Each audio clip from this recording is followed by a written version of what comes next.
please join with me in welcoming Andrew McLeod. Thank you.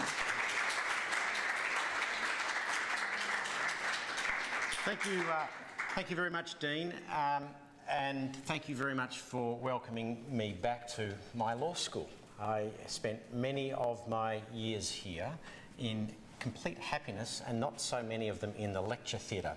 It's a theme that I'll come back to, which is this, that I believe that university is an education but not just an academic one. And Tasmania provides a superior education in life because it's small. And in this context, I don't mean to be derogatory when saying it's small. Tasmania has a small police force. It has a small Army Reserve battalion. It has a small political system. It has a small university. It has a small a university union. And the advantage of all of these things being small is for the same amount of energy that you would take to get involved in 2 or 3 activities on a larger campus, you can get involved in 8 or 10 activities here, which means students have the option to explore who they are as a human being. Look at the different things they could try and see what they're good at and what they're not good at. In my 3rd year at university, and I think Don was teaching me in my 3rd year, in my 3rd year at university, I was the founding president of the University Swimming and Water Polo Club. I was vice president of the Student Union, president of the Sports Council. I was doing my Army Reserve training. I was training as an officer in the Army Reserve. I was a boarding house master at Hutchins School. I was a bouncer at the University Bar. I was a manager of the University Housing Scheme. I was still a competitive swimmer, doing 11 sessions a week, between 30 and 60 kilometres, depending on what Mrs Neal had us do. And I was also president of the Policy Implementation Committee of the Labor Party, vice president of my branch. And there's something else I was doing, Don. I was a law student, full-time. The point of that is, out of all of the skills I learnt at university, with due respect to our academic colleagues here, the one that I've probably used least is the law degree. And in fact, out of all of the people who are in my friendship group in law, none are still practising lawyers. What does that say about a law degree? Does that mean a law degree is a good thing, or does it mean it's a waste of time? Well, I would say to you this. Law, in my subjective opinion, and if you've gone through at least contract laws and criminal law, you'll know the difference between subjective and objective. In my subjective opinion, law is a horrible profession, but it's a wonderful education. And it's a wonderful education because it teaches you how to think. It teaches you how to analytically look at what's happening around you and identify what's really happening. What are the root causes of the problem?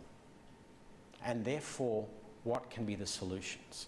What do we need to do to get ourselves out of that problem? And there's not one area of life that is not touched by law. And as a law student, the greatest strength that you'll get and the greatest benefit you'll get from your law degree is it demystifies it. It's no longer a challenge. It's no longer a threat to you. In fact, it is a weapon in your armoury. But where will you go with that armoury? What will your life be about? Well, law, as I said, touches everything. So you can do anything.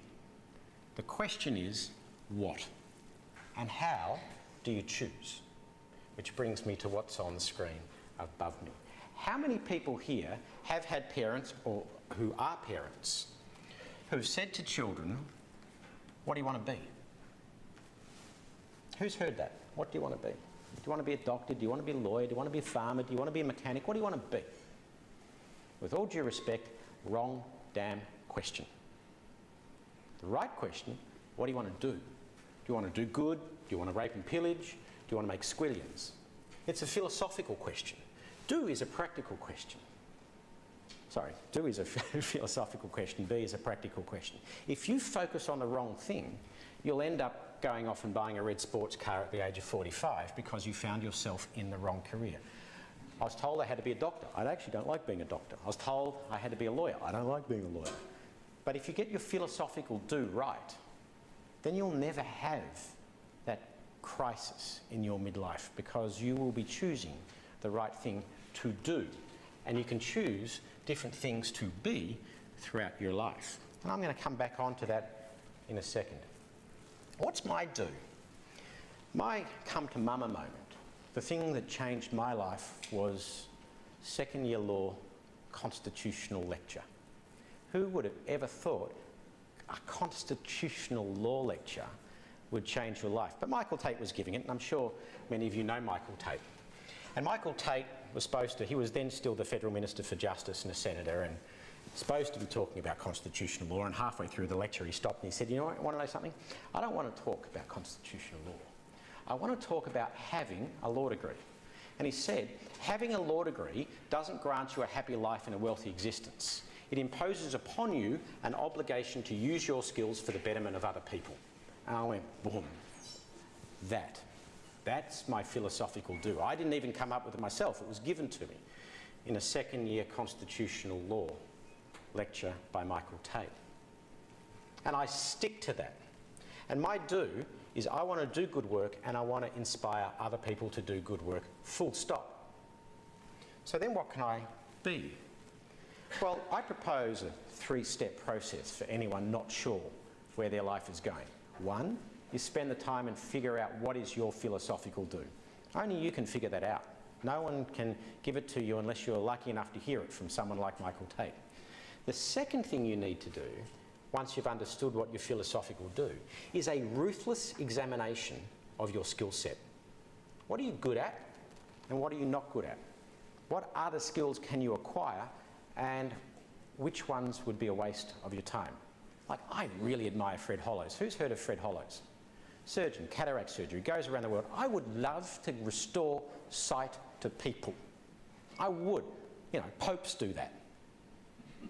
But I know nothing about chemistry other than 8 mole hydrochloric acid with magnesium filings in a calorimeter taped up really fast and thrown out the window will explode.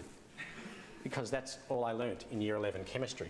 So stage 2 is a ruthless examination of what are you good at. And stage 3, you then start to ask, well, what organisations need someone with this skill set that help achieve my philosophical do? And if you do your life questions in that order, what's my philosophical do? What is my skill set? And then what organisations need that skill set to achieve that philosophical do? You will never need a red sports car in your life. And you will never go to work. You know the old saying, if you love your job, you never work a day in your life? I'm yet to work a day in my life. Even though it's had all of these different iterations. Soldier, UN worker, miner, aid worker, politician. Let's go back to be and do again. If I was looking at things through the lens of be, there is absolutely no consistency between soldier, UN official, miner, Red Cross worker, and sitting with Kim Beazley as a wannabe politician. Absolutely no consistency if you're looking at it from a be perspective. But if you're looking at it from a do perspective, soldier is clear, UN is clear. I'll come back to miner in a second because I'm going to say it's clear. Red Cross worker, politician, it's all about trying to influence the world around us at whatever scale you want to do. For me, I'm an egotistical person. I think I can save the world, and therefore I have a responsibility to do so. So I try it on a bigger level. I don't always succeed. But the point of these photos is, again, to reinforce the message, get your do right and the be will follow.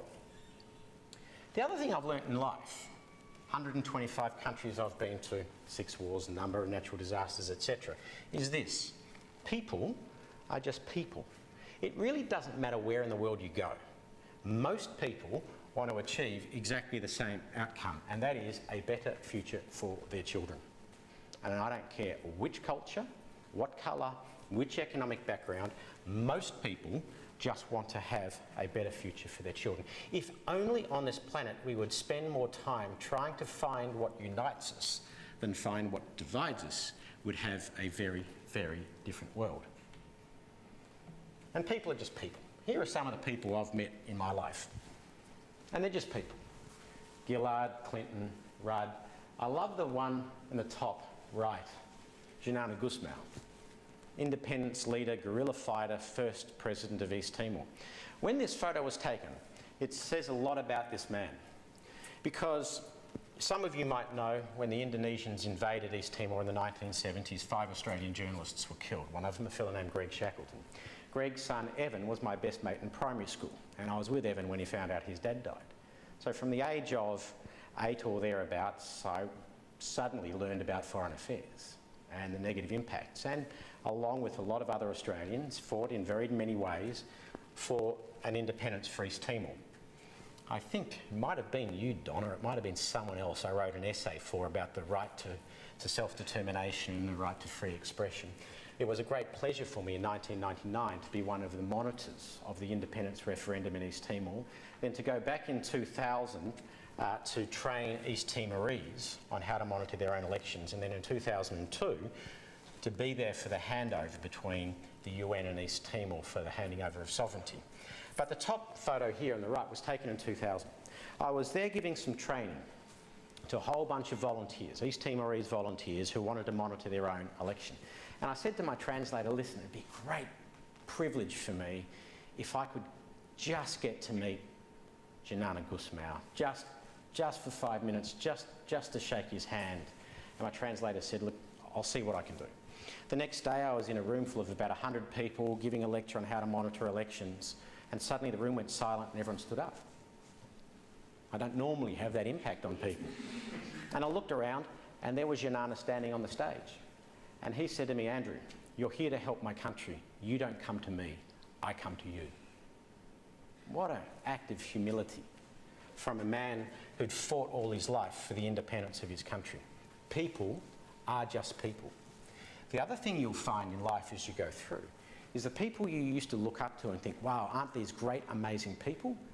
Really, the key skill difference between an amazing person and an ordinary person is that person's desire to do something. Amazing people, like Bill Clinton, will still put their arm around you with a glass of wine in a hand at a barbecue, and you will talk things that boys talk about together. I don't need to explain what that discussion was. You can figure it out. People are just people. That means you can be anyone you want to be too. You make your decision. You decide your do.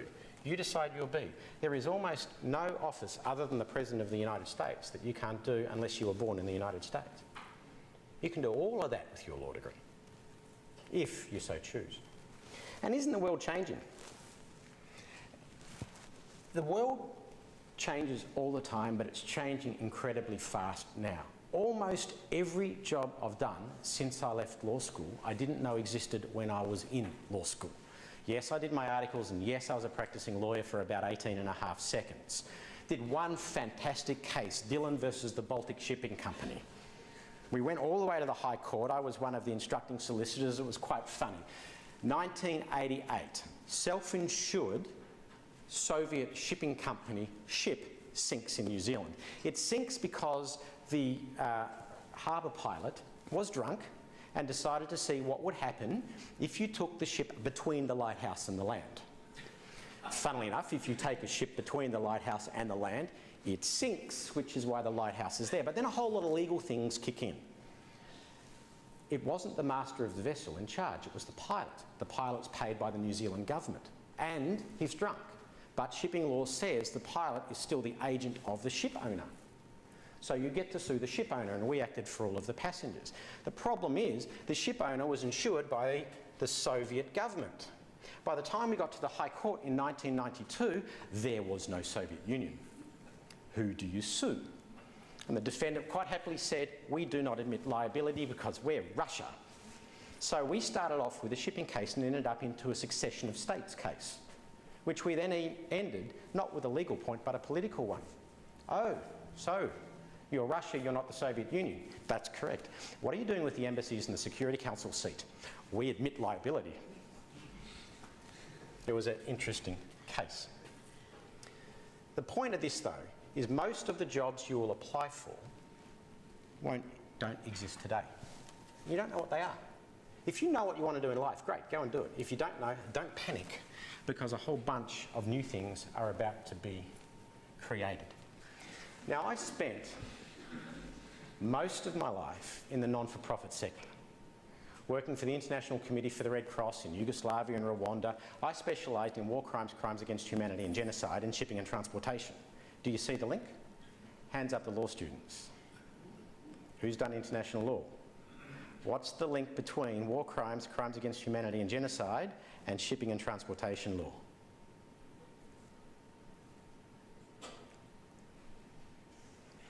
Word beginning with jury and ending in stiction, right? War crimes, crimes against humanity and genocide, most widely accepted public international law, non-jurisdictionally isolatable, run by 2 or 3 major international conventions. Shipping and transportation law, the most widely accepted private international law, governed by a couple of international conventions, non-jurisdictionally isolatable. Where in the world can you work if you specialise in war crimes, crimes against humanity, genocide, shipping and transportation law? Answer, everywhere between the North Pole and the South Pole and everything between the East and the West. It's fascinating, and it doesn't change very fast, so you don't have to read all those textbooks that you do if you're a tax lawyer. Don't be a tax lawyer. So you join the private sector. After 1990s with the Red Cross and the 2000s in with the UN, why did I have friends then turning around to me in a tone of betrayal, you joined the private sector? Have you sold out your beliefs? What happened to your doom? Is it the private sector's role to bring the world out of poverty? See, I'm still a naive idealist that's not so naive. I'm like Miss Universe. I want everyone to be brought out of poverty and I want everyone to be kind to animals. I just think I know how we can do it. I'm different from Miss Universe that way. The United Nations Development Programme has core funding of $1 billion a year to bring the world out of poverty. They've got more than that in non-core funding, but the core funding is about $1 billion. Let me put this in perspective for you, because the world still has poverty. So is this billion a year working? Last year, Rio Tinto, a mining company, remember the miner photo, spent $200 million per year on community investment and $900 million a year on Indigenous salaries in the developing world. $1.1 billion. The big evil mining company is actually spending more money than the United Nations Development Programme, the international organisation that we're relying upon to bring the world out of poverty. Makes you think. But people say to me, you can't count the salaries, to which I say, why not? The UN does.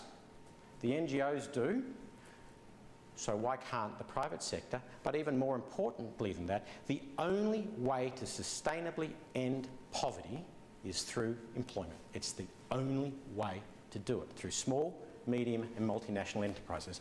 Well-regulated employment, a well-regulated capitalist system, hence the importance of lawyers. Only well-regulated and reasonable employment can sustainably end poverty. There's no other way to do it. Hence, you should count salaries. So if the second largest miner in the world, one of Australia's largest companies, spends more, and I would say more effectively, on bringing the world out of poverty, why is it a tone of betrayal to join Rio Tinto if you're staying firmly attached to your do? If your do is, I want to do good. There is, in fact, no betrayal.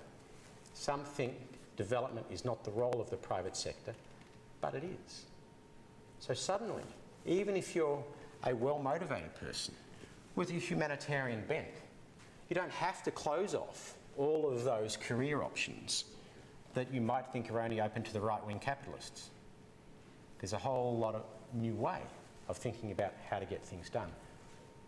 The top 100 companies in the world spend a combined $15 billion a year on community investment programs, not including salaries. That's more than the entire UN system out of only 100 companies around the world. If you add on Indigenous salaries to that, you add a zero onto the end of the number. That's a phenomenal impact.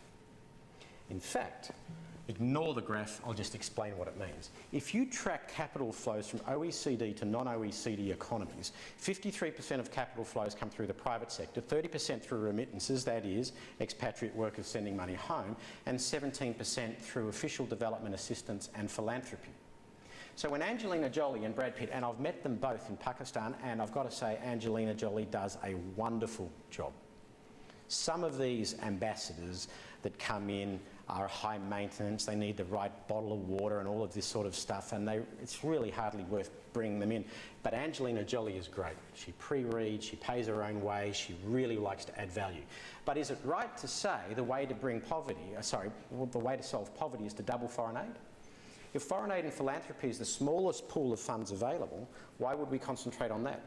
Surely we'd be better off at the global level by saying, let's take that 17% of ODA in philanthropy and create the enabling environment to better use the 30% of remittances and the 53% of private sector investment.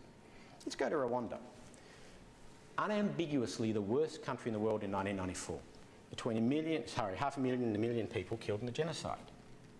Who still thinks Rwanda is a basket case? Don't be shy. Oh, let me ask it the other way.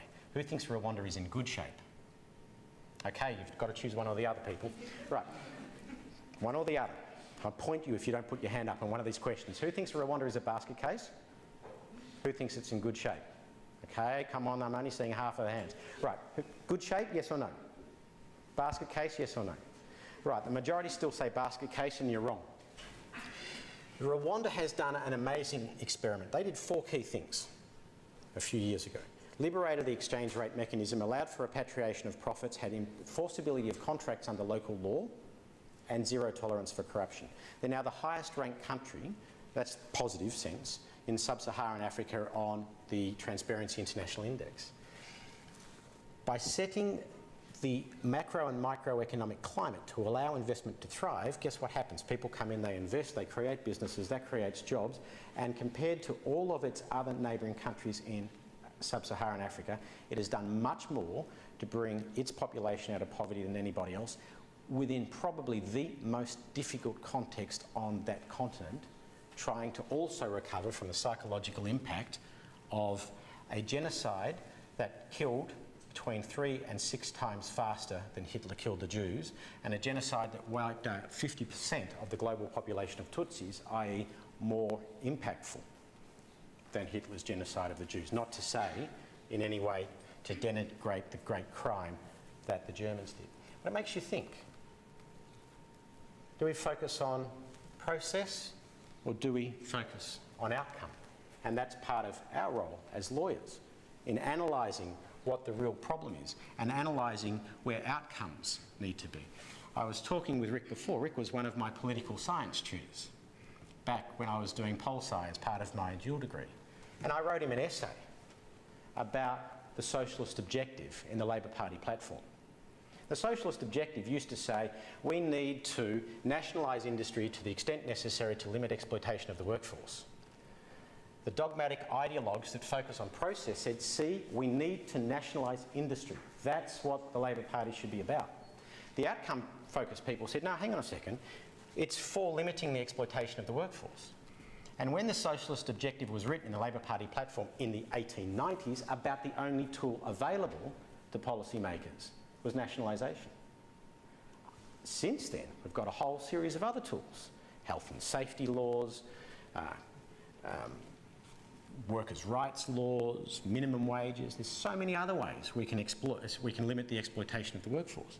Question, are we focused on outcome or are we focused on process? Who's better at concentrating on outcome or process? Arguably, lawyers can do both.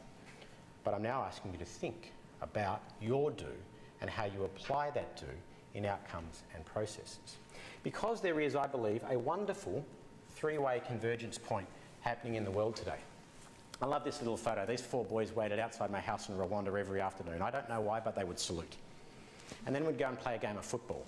Not the real football, you know, when someone's bouncing the ball down the wing and kicks a pill. By the way, if you ever become an aid worker, you can get really lonely. And the loneliest I was, I got a call from the Australian Red Cross when I was in Rwanda. Andrew, can we send you anything? Oh, I need a footy.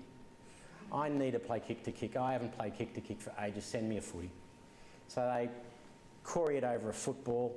It had to be flat because it was posted. I ran down to the workshop. I got the car pumps. I pumped up the tyre. I started to bounce and I went, great, I can play footy. Except I was the only Australian in the country. And if you felt lonely without a footy, you feel much more lonely with a footy. And you're the only bloke in the country that knows how to kick it. But no, these little boys like to play soccer. But before we could play soccer, we had to make the ball. And they lived in the slum just across the road, so every afternoon we'd go down into the rubbish tip and we would find things, bits of rubber, bits of paper, to make the ball. And then we would kick footy. They're the happiest kids I've ever met in life because they concentrated on what they had, not what they did not have. And one of these kids said something to me once which was really powerful. This kid said, you know, your problem in the West said, what? They said, you think education's a right. We know it's a privilege. Coming from a 12-year-old in Rwanda, think about it. You think education is a right. We know it's a privilege. How much we take education for granted and how powerful a tool it makes us. What do we do with it? What will our do be? The three-way convergence point is this. There's a growing awareness of the lack of effectiveness and lack of efficiency in UN and NGO operations. I've written a book on this. It'll be on the screen in a minute and you'll see why. It's because many of those organisations are process-focused, not outcome-focused. Pin me down on that later, particularly if you buy me a beer. The second focal point is a growing awareness of the role of the private sector to take the world out of poverty, through employment, through understanding proper community relations, not whitewashing, not greenwashing, but really understanding a supply chain and a customer chain and how a well-motivated company can do good as well as being profitable. And Generation Y, you guys, demanding a social outcome as part of your work. How that's going to change the economy, how that's going to change employment. You know the interesting thing, when you speak to any human resources manager of major companies these days, they will tell you their biggest problem is recruitment and retention of high quality staff. The best graduates coming out of university today, from whatever discipline, are not hired. The best graduates hire and fire their employer. What do I mean by that?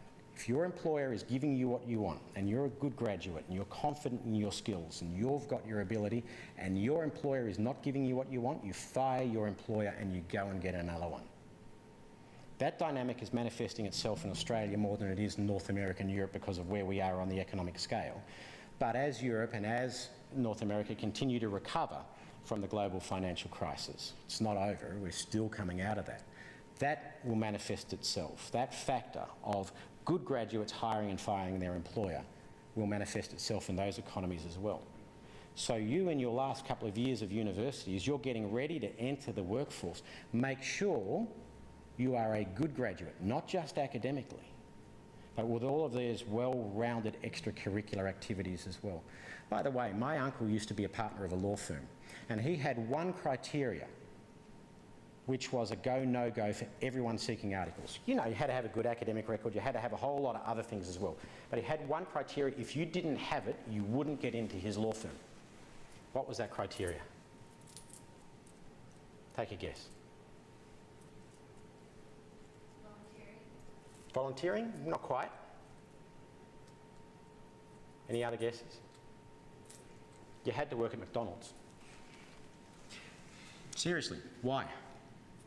McDonald's was the best educator in customer service. What is a law firm? It's a customer service organisation. McDonald's teaches children better than anyone else. You over-deliver and under-promise. And that's what you must do as lawyers. Again, broaden the activities that you undertake. This three-way convergence point, though, a growing awareness of inefficiency and ineffectiveness of the UN system, a growing awareness of the role of the private sector, and a growing demand from Generation Y to have a social outcome as part of their work is really intriguing, because the people, the companies, the countries that understand this convergence point the best will have a leadership position for the next 50 years. I'll talk about this a little bit more. There's a lot of that. I'll leave that up on the screen. A lot more of this is in the book. Follow me on Twitter, join me on the website and all of that sort of stuff. But let's now understand those three-way convergence points a little bit more and what it means for you and how you change, potentially how you look at your careers. What's your do? What's the impact you're wanting to make? What is your, what I call, the day before you die test? Someone comes up to you and says, I'm sorry, but you've got this horrible disease, tomorrow you're going to die. How do you judge your life if you're given notice? How do you look back on your life and say, it was worthwhile? What are the standards you're going to use? What are the criteria you use? How do you hold yourself to account? What will make you happy in having done that? If you don't understand your do, you won't have that. Understand your do, understand your skill sets, choose your be, and then exploit that three-way convergence point. And above all, enjoy your life and come back here in 20 years' time and speak to some other law students about what you can do with your law degree, and I hope, honestly, no disrespect to any lawyers here, that you're not one then. Thank you, and questions.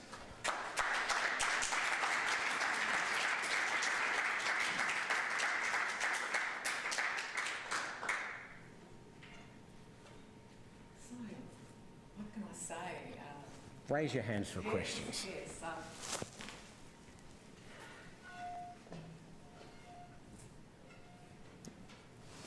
You mentioned something about being a minor and how Yep. Yep. Okay. The question was, I mentioned something about being a miner and how did it contribute to my do. I'll go back to that data about Rio Tinto. 200 million a year on community investment programs, 900 million a year on Indigenous salaries. Rio Tinto is responsible for 21% of the adult employment in the South Gobi region of Mongolia. Without Rio Tinto being there, those people wouldn't be employed. And there's a whole lot of what I call least bad options that you are faced in life. Let me do a little wander and I'll come back to that question. Here's a couple of things. In Bosnia, just near the end of the war, a Serb commander would come up to a Red Cross worker and say, "See that village down there? We're about to ethnically cleanse it. Can you please bust the people out?" You as a Red Cross worker have two choices. You either bust the people out so they don't get shot at, you become headline news on CNN all around the world, Red Cross is the tool of ethnic cleansing, you lose the credibility of the organisation and the ability to deliver humanitarian assistance across the world. Really bad idea. So you say no. The Serb commander says, "Oh, okay, fair enough." Tiddly bobs down the hill and shoots a few hundred people in front of you to make the others run away. Really bad idea. Which one do you choose? You can sit on the hillside as long as you like to try and come up with a third option, but there actually isn't one. You've got to choose the least bad of bad options. It's a fellow named General Nadeem. General Nadeem was the Vice Chief of General Staff of the Pakistan Army. I was sent to Pakistan to run the earthquake relief there. Let me set the earthquake relief theme for you. In 90 seconds, 5 million homes were destroyed by an earthquake that made 3.5 million people homeless in 76,000 square kilometres of Himalayan terrain. 6 weeks before, winter was about to drop 20 feet of snow on top of all of these people. 8,000 kilometres of roads were destroyed. It cut across two provinces, one controlled by the Taliban, the other controlled by Lashkar-e-Taiba. And just to confuse matters more, there was an international ceasefire line between two nuclear-armed powers, technically at war, running right through the middle of it. What do? It's kind of what we were faced with. It's like one big Nike ad, you know, just do it. And when you go in there, you suddenly find yourself limited resources, limited amount of ability that you need, that you needed to deliver. And at one point, we had enough food to feed one valley, and we had two valleys to feed. So General Nadeem jumps in one helicopter and flies down one valley. I jump in another helicopter, fly down another. We met back in a place called Muzaffarabad, two helicopters, rotors going around, yelling at each other over the sound of the engine. "What did you see, sir?" "I saw this, this and this." "What did you see, Andrew?" "I saw this, this and this." Which valley do we feed? And we have to choose. There's no good option in that. In the displaced people's camp outside Mansehra, there was a mentally handicapped woman chained to a post. And a Save the Children person came to me and said, "Isn't this horrible? This woman is chained to the post. Do something to unchain her." I said, "No. No way." "Why not?" I said, "Well, what's near where that woman is sitting?" "A cliff edge." "Right. And are people giving her shelter?" "Yep." "People giving her food?" "Yep." "People giving her water?" "Yeah." "What happens if you unchain her? Can you guarantee she's not going to walk off that cliff?" Is it nice to chain someone up? But what was the alternative in the environment like Pakistan? So sometimes you've got difficult choices. Rio Tinto is digging up a place called La Granja in northern Peru. Beautiful valley. I mean, stunning. It's right on the spine of the Andes. Water goes one way into the Pacific, water goes the other way into the Atlantic. I mean, it's stunning. There's no way you can stand in this valley and say digging it up for a copper mine makes any environmental sense at all if you're looking at the mine. But hands up if you like solar power. Oh, come on, people. Hands up if you like solar power. You're Tasmanian, you're environmentalists, all right? Hands up if you like wind power. Hands up if you prefer electric cars to petrol. Electric cars take 4 times as much copper as petrol cars. Wind farms take copper. Solar panels take copper. Where do we get the copper? Where do we get the copper? If we continue to bring the world out of poverty like they are in India and particularly China, people move to urban environments and guess what they like? They like things like computers, refrigerators and televisions which require electricity. And to get electricity to those new apartments you need copper. Where do we get the copper? Is digging up this valley a good idea? If you look at just the valley, absolutely no way. But if you look at the global challenge we have, we've got to get the copper from somewhere. So the question is, how do you do the least possible harm for a justifiable outcome? So now I'll come back to your question. Why was I working for a mining company? Because some of the leading companies really do understand their footprint. Let me give you an example. BHP Billiton, whom I haven't worked for. BHP Billiton runs the world's most effective anti-malaria program. They've reduced adult malaria infection in a town called Mosul from 92% of the population of 5.6. Is it a corporate social responsibility program? The answer is no. Why? Because they've figured out that if they reduce malaria, they improve community health. The improvement in community health drops absenteeism in the workforce from 22% to 2%. That increases the productivity of their asset, in this case an aluminium smelter, by an amount higher than the cost of the program. In other words, the anti-malaria program is directly, measurably profitable. To which some in the left wing go, ooh, see, aren't they evil? They're doing it because it's profitable. To which I say, well, hang on, they've stumbled on a genuinely sustainable project here. Because when we come from the left wing and we talk about sustainability, we love to talk about environmental sustainability and we love to talk about social sustainability, both of which are valid. But if you don't have the financial sustainability attached to both of those, the projects will fall over. Because it doesn't matter how well-meaning you are, if someone's not paying for it, it's not going to happen. That's just how our world works. So the reason I chose Rio Tinto is because that, like a handful of other companies, Nestle, Coca-Cola, BASF, actually understand their footprints. They don't always get it right, but they are striving to get it right. And what I found most frustrating in the UN and in the Red Cross is the bureaucracy often hid the hard questions. I often summed it up by saying when I went to the UN I was hoping for the West Wing and what I got was Yes Minister. I can tell who's the old people that watched Yes Minister when we were young. The point is, if you accept the notion that the only way to sustainably end poverty is through employment, then we've got to create employment in a reasonable way. But we've got to create it in a sustainable way, economically, socially and environmentally. We need to rehabilitate profit as an incentive and recognise that reasonable profit is a good thing. Unreasonable profit is not. Non-profitability will send you bankrupt and therefore stop whatever it is that you're doing. It's a bit like the non-for-profit world. I gave a speech recently to a group called Jobs Australia.